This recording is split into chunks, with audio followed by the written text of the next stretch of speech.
I think a lot of less people smoke that used to. At least I hope they do. It's nasty. To a non-smoker, you know what smoking smells like? It's like you set fire to the kitty litter box. A used, like dirty kitty litter box, and you set it on fire. That's what it smells like. It smells like burning used kitty litter. That's... If you smoke, you have no idea, because to you it smells amazing. But I'm telling you, if you don't smoke, it smells like setting fire to cat. It smells like burning cat and burning cat urine. That's exactly what it smells like. Not that I would know what that smells like, but...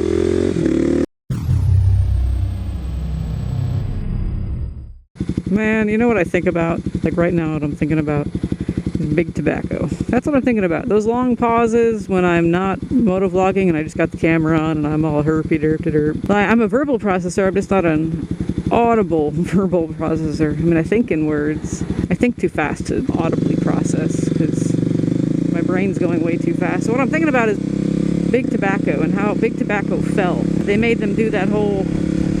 Wait, I want to go straight here. What am I doing? They made them do that whole truth campaign thing. They got in trouble, and Philip Morris had to do all of those ads for, like, the truth about tobacco and how it's bad for you. Remember that in, like, the late 90s, early 2000s? The truth about how tobacco is killing people. It's not healthy for you, and they had to do all those anti-smoking ads. I mean, they're still making money. But big tobacco thought they'd never fall, and that was, like, the name. It's like, you know, big pharma or big whatever is big now. Big oil. Put big in front of it, and it sounds ominous. Big Care Bears. I don't know, whatever's big. Oh, we thought and then they totally got busted and they had to, you know, they had to eat crow or whatever. Hi, buddy. So they weren't allowed to, like, target ads towards youth anymore. And I've realized, I was thinking about it, I was like, you know, I haven't seen, like, a tobacco ad, period, in, like, forever. I see e-cigarette ads. Like, I can't think of the last time I saw, like, a billboard. Now, granted, I don't have TV, so I don't watch television, so I don't know what kind of commercials are going, but you know, the radio will play in the shop and whatnot, and I never hear an ad for, like, smoking. I don't see any advertisement for it. I mean, ever since they passed that whole thing and they made them do all of those anti-smoking ads, I don't see really any pro-smoking ads at all. I don't, unless there's, like, you know, when you're paying at the gas station at the counter, they'll list, like, you know, Durell cigarettes or Doral or whatever you say. I don't even know how to say it. I was never a smoker. You know, on sale, and I'm like, ugh, puke. Those are cheap. So you'll see, like, there's, like, a sale, like, but you have to go, like, in the convenience store, and it's, like, at the counter. There's not, like, billboards or anything. It makes me wonder. I don't know where I was I'm totally going somewhere with that thought. Oh, yeah. But I don't think they're losing money on this because they don't have to target to youth anymore because it's like, okay, one of my friends from college, his name is Ryan, really, really cool guy.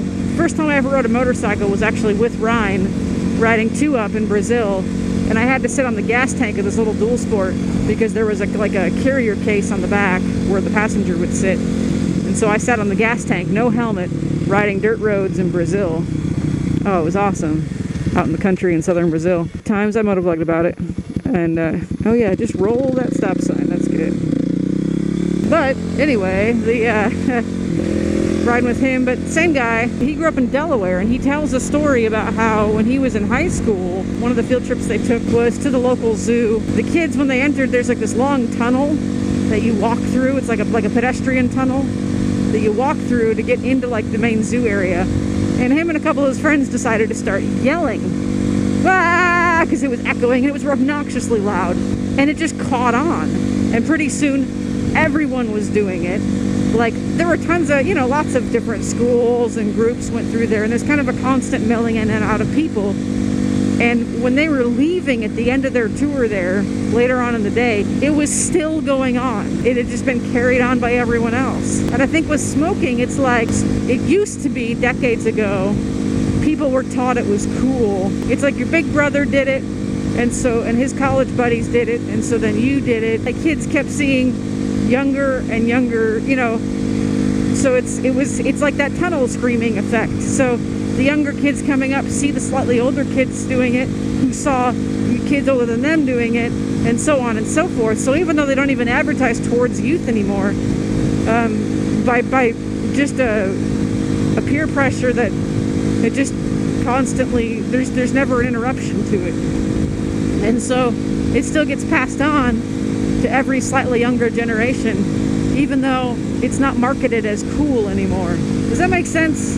That was but I thought of that all in like a 2-second span, that whole thought process, and it took me all this time to explain it. That's why I'm not a verbal processor, because my brain makes these connections and thinks these things through, and I have these little epiphanies, but I never talk about them. But I'm totally going way over. That's in kilometers. I'm not. Yeah, that's what that is. It's a Japanese bike. It's in kilometers.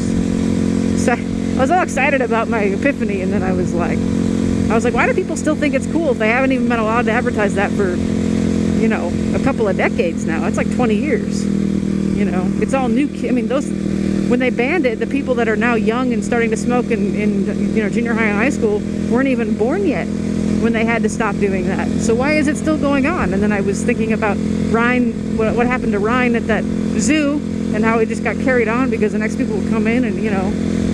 So I was thinking that kind of thing is what happened with smoking. But it's not as cool.